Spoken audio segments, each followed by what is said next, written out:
Paradise Panama পেপারসে নাম আসা ৪৩ জনের বিরুদ্ধে পদক্ষেপ জানতে চায় হাইকোর্ট। ৯ জানুয়ারির মধ্যে রিপোর্ট দেওয়ার আদেশ।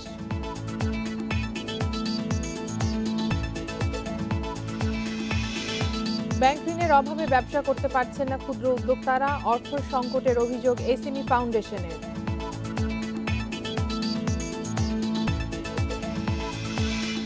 বঙ্গবন্ধু হাইটেক পার্কে ৫ বছরে তৈরি হয়েছে ২,০০০ উদ্যোক্তা, ৩০ লাখ কর্মসংস্থানের লক্ষ্য।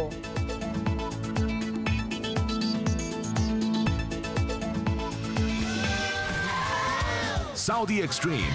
Enjoy smooth speed. আমন্ত্রণ অর্থনীতি সারাদিন, আপনাদের সঙ্গে আছে আমি কপ্তিয়া মুমতাহানা। শুনছিলেন শিরোনাম, এবারে জানাবো বিস্তারিত। প্যারাডাইস ও পানামা পেপারসে নাম আসা বাংলাদেশিদের বিষয়ে বিএফআইইউ এবং সিআইডি কি পদক্ষেপ নিয়েছে জানতে চেয়েছে হাইকোর্ট। বিচারপতি নজরুল ইসলাম তালুকদার ও বিচারপতি এ.কে.এম. জহিরুল হকের বেঞ্চ সোমবার এই আদেশ দেন। ৪৩ ব্যক্তি ও প্রতিষ্ঠানের নামের তালিকা দাখিলের পর শুনানি নিয়ে এই আদেশ দেয় হাইকোর্ট। বিশ্বজুড়ে করফাকি ও অর্থ পাচারের তথ্য নিয়ে ২০১৬ সালে পানামা পেপারস প্রকাশিত হয় আন্তর্জাতিক গণমাধ্যমে। পরের বছর আরেকটি তালিকা প্রকাশ পায় প্যারাডাইস পেপারস নামে। বাংলাদেশের বেশ কয়েকজন ব্যক্তি ও প্রতিষ্ঠানের নাম উঠে আসে এ দুই তালিকায়। গত ফেব্রুয়ারিতে অর্থ পাচারকারীদের তালিকা চায় হাইকোর্ট। ওই আদেশের প্রেক্ষিতে রোববার দুই তালিকায় থাকা ৪৩ ব্যক্তি ও প্রতিষ্ঠানের নাম আদালতে দাখিল করে দুদক। সোমবার শুনানিতে রাষ্ট্রপক্ষের আইনজীবী জানান, অর্থ পাচার রোধে সিআইডি এ পর্যন্ত মোট ৮টি মামলা করেছে। তবে আদালত ক্ষোভ প্রকাশ করে বলেন, দেশে মাত্র 8টি মামলা হলেও প্রতিবেশী ভারতে দুর্নীতির তালিকায় থাকা ব্যক্তিদের বিরুদ্ধে কমিটি গঠন করে ব্যবস্থা নেওয়া হয়েছে। দৃশ্যমান এবং বড় ধরনের ব্যবস্থা না নিলে অর্থ পাচার রোধ করা যাবে না বলেও মন্তব্য করেন হাইকোর্ট। সিআইডির পক্ষ থেকে কাজ করা হচ্ছে এবং তাদের বিরুদ্ধে মামলা করা হয়েছে এবং লিগ্যাল অ্যাসিস্ট্যান্টের মাধ্যমে এই টাকাগুলা রিকভারির চেষ্টা করা হচ্ছে। ভারতে ইনস্ট্যান্টলি সেখানে ভারত গভর্নমেন্ট একটা স্পেশাল টিম করে সেটার বিরুদ্ধে অ্যাকশন নিয়েছে। বাংলাদেশ ফাইন্যান্সিয়াল ইনস্টিটিউশন ইউনিটকে একটা লেটার দিয়ে জানতে চেয়েছে এটার বিরুদ্ধে এদের কী কী ইনভলভমেন্ট রয়েছে, কিন্তু এখন পর্যন্ত বাংলাদেশ ফাইন্যান্সিয়াল ইনস্টিটিউশন ইউনিট যেটা রয়েছে ওনারা কিছু জানে না। দুদকের আইনজীবী আদালতকে জানান, তথ্য চাওয়ার পরেও বিএফআইইউ দুদককে তা সরবরাহ করছে না। বিএফআইইউ এবং সিআইডির কাছে একটা রিপোর্ট চেয়েছে যে দুর্নীতি দমন কমিশন যেই কাগজগুলো তোমার কাছে চাচ্ছে তুমি সেগুলো প্রোভাইড করতে পারছো না কেন। কাজে এই ব্যাপারে বিএফআইইউকে একটা রিপোর্ট দিতে বলেছে এবং আগামী ৯ জানুয়ারি ২০২২ তারিখে এটা ওই বিএফআইইউ রিপোর্ট দাখিলের জন্য দিন ধার্য থাকতে হবে। আগামী ৯ জানুয়ারি বিএফআইইউ এবং সিআইডিকে এ বিষয়ে প্রতিবেদন জমার নির্দেশ দিয়েছে হাইকোর্ট। জান্নাতুল ফেরদাউস তানভি, ইন্ডিপেন্ডেন্ট নিউজ, ঢাকা। লকডাউনে ঘরে বসে নিজের মেধাকে কাজে লাগিয়ে উদ্যোক্তা হয়েছেন অনেকে। এইসব নতুন উদ্যোক্তারা এবার নতুন পণ্যের পসরা বসিয়েছেন নবম জাতীয় এসএমই পণ্য মেলায়। তবে ব্যাংক ঋণের অভাবে ব্যবসা প্রসারিত করতে হিমশিম খাচ্ছেন তারা। এদিকে এসএমই ফাউন্ডেশন জানায়, অর্থের স্বল্পতায় চাহিদা অনুযায়ী ঋণ দেওয়া সম্ভব হচ্ছে না। করোনায় সারাদিন ঘরে থাকায় নিজের মেধাকে অন্যভাবে কাজে লাগান শাহিদা আরবি। সড়কে পড়ে থাকা পাথরের মাধ্যমে তৈরি করতে থাকেন নানা শিল্পকর্ম ও আংটি। শাহিদার মতো লকডাউনের অবসর সময়কে কাজে লাগিয়েছেন আরেক নারী পূর্বাচলের কথানূর। তৈরি করেছেন আধুনিক দোলনা। দুজনই এবার পণ্য নিয়ে হাজির হয়েছেন এসএমই পণ্য মেলায়। এগুলো রাস্তা যেখানে সেখানে পড়ে থাকে, মানুষ অতটা দেখে না, চিন্তা করেন। তখন আমি ভাবলাম যে না, এগুলো যদি কিছু করা যায়। প্রথম আমি ৫০০ টাকা থেকে শুরু করি, আস্তে আস্তে আমার দেখি ১ মাসের মধ্যে খুব ভালো সেল হয়। আগে চামড়াজাত পণ্যের জুতা ও ব্যাগ তৈরি হলেও এখন ক্ষুদ্র উদ্যোক্তারা নিয়ে এসেছেন চামড়ার সোফা, জায়নামাজ ও টুপি। আবার ফেলে দেয়া পাটকাঠি কাজে লাগিয়ে তৈরি করেছেন ফেস মাস্ক, টুথপেস্ট থেকে শুরু করে বিভিন্ন ধরনের পণ্য। দেখা গেছে ত্বক উজ্জ্বল করার ছাগলের দুধের সাবানও। এটা আমরা পুরোটাই সেকেন্ড টাইম ইউজের জন্য এটা আমরা এক্সপোর্ট করি। ভালোই রেসপন্স করছে, নিচ্ছে। এদিকে এসব পণ্যের ব্যাপক চাহিদা থাকলেও ব্যাংক ঋণের অভাবে ব্যবসার প্রসার ঘটাতে হিমশিম খাচ্ছেন উদ্যোক্তারা। ব্যাংক যদি আমাদেরকে একটু সাপোর্ট দেয়, উদ্যোক্তারা অনেক বেশি পরিমাণ সামনের দিকে বেগবান হতে পারে। ১ মাস টাইম লাগে, আমি 7 দিনে সেটা ডেলিভারি করতে পারি, কিন্তু টাকার কারণে সেটা হচ্ছে না। এসএমই ফাউন্ডেশন জানায়, ঋণ পাওয়ার শর্ত পূরণে প্রশিক্ষণ ও সহায়তা করা হচ্ছে উদ্যোক্তাদের। একই সাথে ঋণ পাওয়া সহজ করতে বিভিন্ন ব্যাংক ও বাণিজ্যিক সংগঠনগুলোর সাথে আলোচনা করা হচ্ছে। ব্যবসার লেনদেনের রেকর্ড নাই, তাহলে কিন্তু হঠাৎ করে আমরা বললেও কিন্তু তাকে ব্যাংক লোন দেবে না। এর প্রধান কারণ হচ্ছে ব্যাংক যেটা চায় যে তার এই টাকাটা ফেরত আসবে সেই নিশ্চয়তা। আপনি যেন ব্যাংক কেবল হতে পারেন সেই জন্য আমরা তাকে তৈরি করছি, আমরা তাদেরকে ফিনান্সিয়াল লিটারেসির উপরে প্রশিক্ষণ দিচ্ছি। এবারের এসএমই মেলায় ৩২৫টি প্রতিষ্ঠান অংশ নিয়েছে। ৮ দিনের এই মেলা চলবে আগামী ১২ ডিসেম্বর পর্যন্ত। Irin Khatun, Independent news, Dhaka. SME মেলার আরো খবর জানাতে মেলা প্রাঙ্গণ থেকে আমাদের সাথে যোগ দিচ্ছেন সহকর্মী আইরিন খাতুন। আইরিন, আজ মেলায় দর্শনার্থীদের ভিড় কেমন দেখছেন এবং মেলার সার্বিক অবস্থা কি রয়েছে?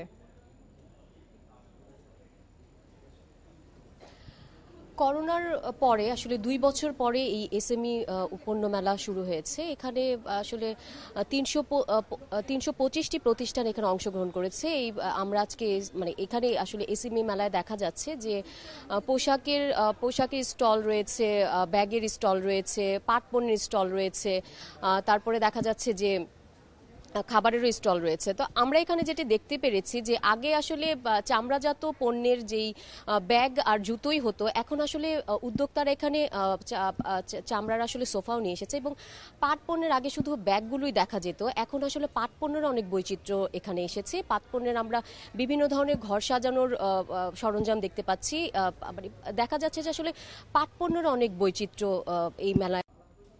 এসএমই মেলার খবর জানাচ্ছিলেন সহকর্মী আইরিন খাতুন। শুরুটা ফ্রিল্যান্সিং দিয়ে হলেও বর্তমানে সবাই উদ্যোক্তা। ৫ বছরে তৈরি হয়েছে ২,০০০-এরও বেশি মানুষের কর্মসংস্থান। রাজশাহীর বঙ্গবন্ধু শেখ মুজিব হাইটেক পার্কের উদ্যোক্তারা দেশে বসেই করছেন অ্যামাজন, ওয়ালমার্ট সহ নামি দামি কোম্পানির কাজ। আইসিটি প্রতিমন্ত্রী বলছেন ২০২৫ সালের মধ্যেই দেশে ৩০ লাখ তরুণ তরুণীর কর্মসংস্থান তৈরি করবে সরকার। অধিক তরুণ তরুণীর কর্মসংস্থান করতে পেরেছে এই প্রতিষ্ঠানটি। ২০২২ সালের ডিসেম্বর নাগাদ তারা আরও ২,০০০-এর অধিক তরুণ তরুণীর কর্মসংস্থান তৈরি করবে। ফেল্ড বাংলাদেশ নামের এই প্রতিষ্ঠানের কর্মীরা দেশে বসেই অ্যামাজন কিংবা ওয়ালমার্টের পণ্যের প্রচার, গ্রাফিক্স কিংবা ক্রেতাদের সঙ্গে সংযোগ স্থাপনের কাজ করে দিচ্ছেন। ফেল্টের প্রতিষ্ঠাতা খায়রুল আলম ৫ বছর আগেও ফ্রিল্যান্সার হিসেবে কাজ করতেন। কাজগুলো বাড়তেই থাকতেছে, আমরা সেইভাবেই নিচ্ছি। প্রতি মাসে ৫০, ৬০, ১০০ এরকম করে আমরা এমপ্লয়মেন্ট করতেছি। এটা কন্ট্রাকচুয়াল, দেন কন্ট্রাকচুয়াল ভালো করলে আমরা পার্মানেন্টে নিয়ে চলে আসবো। এমডি ইনফোটেকের প্রতিষ্ঠাতাও ছিলেন একজন ফ্রিল্যান্সার। তার প্রতিষ্ঠানে বর্তমানে ৬০০ মানুষ কাজ করছে। 600+ এমপ্লয়ি আমার। আর আমার এখন যে কাজ যে আছে, এই কাজগুলো যদি আমি ইমপ্লিমেন্ট করি, আমরা ১৫,০০০ এমপ্লয়মেন্ট জেনারেট করতে পারবো। Customer service, product researching, operation, accounting সব কাজগুলোই এখন বাংলাদেশ থেকে হয়। আমার এই কোম্পানি কাজ করে। তথ্য ও যোগাযোগ প্রযুক্তি প্রতিমন্ত্রী বলছেন বেকার তরুণদের কর্মসংস্থান তৈরি করতে নানা প্রকল্প নেওয়া হচ্ছে। ২০২৫ সালের মধ্যেই আইটি খাতে ৫ বিলিয়ন পণ্য রপ্তানি করা হবে। আমাদের ফ্রিল্যান্সার কমিউনিটি বাড়ছে, সফটওয়্যার বিজনেস বাড়ছে, মিলে আমাদের আইসিটি শিল্পের একটা বড় লক্ষ্য, আমরা ২৫ সালের মধ্যে আমরা $5 বিলিয়ন আমরা রপ্তানি আয় করতে চাই এবং ৩০ লক্ষ তরুণ তরুণীর কর্মসংস্থান সৃষ্টি করতে চাই। দক্ষ মানব সম্পদ তৈরি করতে এরই মধ্যে ২০ লাখ তরুণ তরুণীকে প্রশিক্ষণের মাধ্যমে দক্ষ করে তোলা হয়েছে বলেও জানান আইসিটি প্রতিমন্ত্রী। Sohel Rana, independent news, Rajshahi. প্রধানমন্ত্রী বেসরকারি শিল্প ও বিনিয়োগ উপদেষ্টা সালমান এফ রহমান বলেছেন, চতুর্থ শিল্প বিপ্লব ও অর্থনীতির আগামী ১০ বছরের চ্যালেঞ্জ মোকাবেলায় প্রস্তুত বাংলাদেশ। দুপুরে রাজধানীর আগারগাঁওয়ে বিনিয়োগ উন্নয়ন কর্তৃপক্ষ বিডা কার্যালয়ে বিশ্বব্যাংকের প্রতিনিধি দলের সঙ্গে বৈঠকে কথা বলেন তিনি। বৈঠকে বিশ্বব্যাংক প্রতিনিধি দলের নেতৃত্বে ছিলেন দক্ষিণ এশিয়া অঞ্চলের ভাইস প্রেসিডেন্ট হার্টউইগ শেফার। এই সময় সালমান এফ রহমান বলেন, সরকার এখন কৃষির বাণিজ্যিকীকরণে জোর দিচ্ছে। এছাড়াও পরিকল্পিত শিল্পায়নে আগামী ১০ বছরে ১০০ বিশেষ অর্থনৈতিক অঞ্চল চালু হবে। সালমান এফ রহমান আরও বলেন, চতুর্থ শিল্প বিপ্লবের চ্যালেঞ্জ মোকাবিলা ও দক্ষ মানব সম্পদ তৈরিতে প্রাথমিক পর্যায়ে শিক্ষার্থীদের কোডিং শেখানোর উদ্যোগ নিয়েছে সরকার। তিনি বলেন, জিডিপিতে বিদেশি বিনিয়োগের অংশ ৩% উন্নীত করতে কাজ করছে সরকার।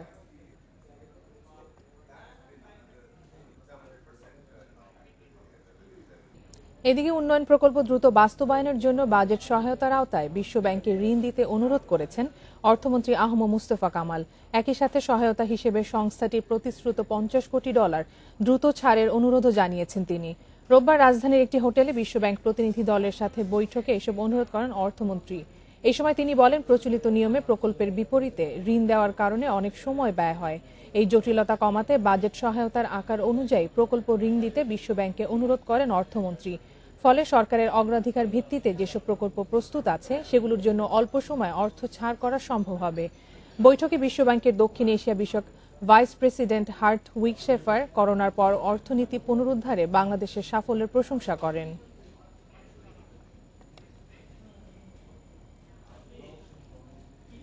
$275 কোটি টাকার ভ্যাট ফাঁকির অভিযোগে রাজধানীর লালবাগে নাহিদ এন্টারপ্রাইজ নামের একটি প্রতিষ্ঠানের বিরুদ্ধে মামলা করেছে ভ্যাট গোয়েন্দা অধিদপ্তর।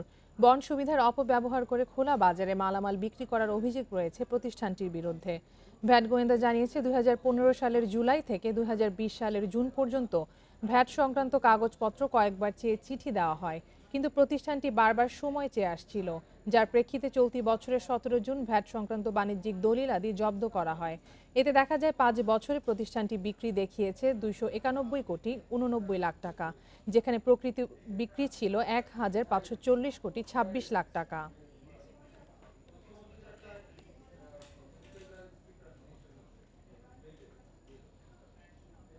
চট্টগ্রাম কক্সবাজার রেল প্রকল্পের কাজ শেষ হয়েছে 65%। কক্সবাজার অংশে এরই মধ্যে বসানো হয়েছে 12 কিলোমিটার রেল ট্র্যাক। নির্মাণ কাজ শেষ করতে প্রকল্পের মেয়াদ আরও 2 বছর বাড়ানোর আবেদন করেছে রেলওয়ে। সময় বাড়লে প্রকল্পের কাজ শেষ হবে 2024 সালের জুনে। চট্টগ্রাম থেকে কক্সবাজারের এই রুটে ঘন্টায় 100 কিলোমিটার গতিতে ট্রেন চলার কথা। নির্মাণ কাজ এখন দ্রুত গতিতে চললেও জমি অধিগ্রহণ, গাছ ও পাহাড় কাটার জটিলতা এবং করোনার কারণে মেগা প্রকল্পটি আশানুরূপ এগোয়নি। তাই কাজ শেষ করতে প্রকল্পের মেয়াদ আরও 2 বছর বাড়ানোর আবেদন করেছে রেলওয়ে। 1.5 বছর পর জমি পেলাম, তারপর গাছ কাটার অনুমতি পেলাম, বনের জমি পেলাম, কোভিড আসলো। সেই জন্য আমি বলেছি আমি 22 জুনে অ্যাকচুয়ালি এটা করাটা সম্ভব হবে না। আমরা 22 ডিসেম্বরের মধ্যে চেষ্টা করছি, কিন্তু আমরা ধরে নিচ্ছি যে 23 জুনের মধ্যে আমরা শেষ করব। চকরিয়া থেকে কক্সবাজার পর্যন্ত 20টি রেল সেতুর মধ্যে 16টি নির্মাণ শেষ, বাকি 4টির কাজ চলমান। আর 2000 থেকে চকরিয়া রুটে 19টি ব্রিজের কাজই চলমান। এছাড়া 114টি কালভার্টের মধ্যে 42টির কাজ শেষ হয়েছে আর 35টির কাজ চলমান।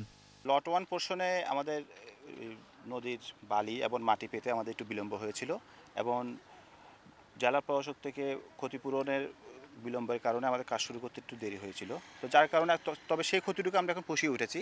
আমরা এখন ইমব্যাঙ্কমেন্টের কাজ প্রায় শেষ পর্যায়ে। ইমব্যাঙ্কমেন্টের কাজ শেষ হলে আমরা ট্র্যাক লিঙ্কের কাজটা শুরু করব শীঘ্রই। চট্টগ্রামের 2000 থেকে রামু হয়ে কক্সবাজার পর্যন্ত এবং কক্সবাজার থেকে মিয়ানমারের কাছে ঘুমদুম পর্যন্ত 128 কিলোমিটার রেলপথ নির্মাণ হচ্ছে 2টি ধাপে। প্রকল্প সংশ্লিষ্টরা বলছেন, 2000 থেকে কক্সবাজার পর্যন্ত 103 kilometre single line dual gauge রেলপথ নির্মাণ হচ্ছে পুরোদমে। এর মধ্যে ট্রাক বসানো হয়েছে 12 কিলোমিটারে। দ্বিতীয় পর্যায়ে রামু থেকে মিয়ানমারের কাছে ঘুমদুম পর্যন্ত প্রায় 28 kilometre single line dual gauge rail track নির্মাণ হবে। তবে রামু থেকে রেল লাইন যে পথে যাবে সেখানে রোহিঙ্গা জনগোষ্ঠীর বসতি গড়ে ওঠায় এই অংশের কাজ আপাতত বন্ধ। আর প্রকল্পটির ব্যয় ধরা হয়েছে 18,034 কোটি টাকা। আল আমিন হোসেন, ইন্ডিপেন্ডেন্ট নিউজ, কক্সবাজার। টানা 3 দিনের নিম্নচাপ ও ভারী বৃষ্টিতে বেনাপোল স্থল বন্দরে আমদানি রপ্তানি বাণিজ্যে অচল অবস্থা সৃষ্টি হয়েছে। এতে অলস সময় কাটাচ্ছেন হ্যান্ডেলিং শ্রমিকরা।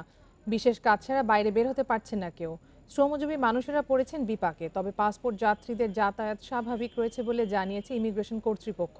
বেনাপোল স্থল বন্দরের উপপরিচালক আব্দুল জলিল জানান, বৃষ্টিতে পণ্য লোড আনলোডিংয়ের কিছুটা সমস্যা হচ্ছে, তবে পণ্য খালাস চলমান রয়েছে।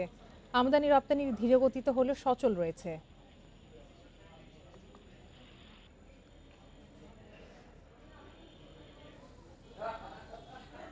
এবারে শেয়ার বাজারের খবর। সপ্তাহের দ্বিতীয় কার্যদিবসে মূল্যসূচক বাড়লেও লেনদেন কিছুটা কমেছে ঢাকা স্টক এক্সচেঞ্জে। এ সময় ডিএসইতে লেনদেন হয়েছে 888 কোটি টাকা এবং দর বেড়েছে 59 ভাগ প্রতিষ্ঠানের। অন্যদিকে চট্টগ্রাম স্টক এক্সচেঞ্জে সার্বিক সূচক ও লেনদেন দুটোই কমেছে। সোমবার সূচকের উত্থানে লেনদেন শুরু হয় ঢাকা স্টক এক্সচেঞ্জে, কিন্তু লেনদেনের 5 মিনিট পর থেকেই শুরু হয় ব্যাপক উত্থান পতন। দিন শেষে প্রধান সূচক ডিএসইএক্স প্রায় 13 পয়েন্ট বেড়ে অবস্থান করছে 6,978 পয়েন্টে। সূচক বাড়লেও লেনদেন কিছুটা কমেছে ডিএসইতে। মোট লেনদেন হয়েছে 887 কোটি 13 লাখ টাকার শেয়ার, যা আগের দিনের চেয়ে 7 কোটি 84 লাখ টাকা কম। হাতবদলে অংশ নেওয়া ৩৭১টি কোম্পানি ও মিউচুয়াল ফান্ডের মধ্যে দর বেড়েছে ৫৯ প্রতিষ্ঠানের, যেখানে দর বেড়েছে ২১৮টির, কমেছে ১১৮টির এবং অপরিবর্তিত আছে ৩৫টি প্রতিষ্ঠানের শেয়ার দর। সবচেয়ে বেশি লেনদেন হওয়া প্রতিষ্ঠানের তালিকায় প্রথম অবস্থান ধরে রেখেছে বেক্সিমকো লিমিটেড, দ্বিতীয় জেনেক্স ইনফোসিস এবং তৃতীয় অবস্থানে উঠে এসেছে ফার্স্ট সিকিউরিটি ইসলামী ব্যাংক। শতাংশের দিক থেকে দরবৃদ্ধির তালিকার প্রথম অবস্থানে সেনা কল্যাণ ইন্স্যুরেন্স, দ্বিতীয় সিভিও পেট্রোকেমিক্যাল এবং তৃতীয় অবস্থানে হাক্কানি পাল্প। অন্যদিকে চট্টগ্রাম স্টক এক্সচেঞ্জের সার্বিক সূচক ১৩.১৯ পয়েন্ট কমে অবস্থান করছে ২০,৪০২ পয়েন্টে। লেনদেন হয়েছে ৩৫ কোটি ২০ লাখ টাকার share. Koptia Mumtahana, independent news, Dhaka. এবারে জানাবো বিশ্বের প্রধান প্রধান মুদ্রার সাথে টাকার আজকের বিনিময় হার। অপরিবর্তিত রয়েছে যুক্তরাষ্ট্রের ডলারের দর, বিনিময় হয়েছে ৮৫ টাকা ৮০ পয়সায়। যুক্তরাজ্যের পাউন্ডের দর বেড়েছে, বিনিময় হয়েছে ১১৫ টাকা ৮৪ পয়সায়। ইউরোর দর কমেছে, বিনিময় হয়েছে ৯৮ টাকা ৮৫ পয়সায়। ভারতীয় রুপির দর অপরিবর্তিত, বিনিময় হয়েছে ১ টাকা ২৬ পয়সায়। দর অপরিবর্তিত সৌদি রিয়ালের, বিনিময় হয়েছে ২২ টাকা ৯৮ পয়সায়। আরব আমিরাতের দিরহামের দরও অপরিবর্তিত, বিনিময় হয়েছে ২৩ টাকা ৪৭ পয়সায়। দর বেড়েছে কুয়েতি দিনারের, বিনিময় হয়েছে ২৮৫ টাকা ৩৩ পয়সায়। মালয়েশিয়ান রিঙ্গিতের দরও বেড়েছে, বিনিময় হয়েছে ২০ টাকা ৪২ পয়সায়।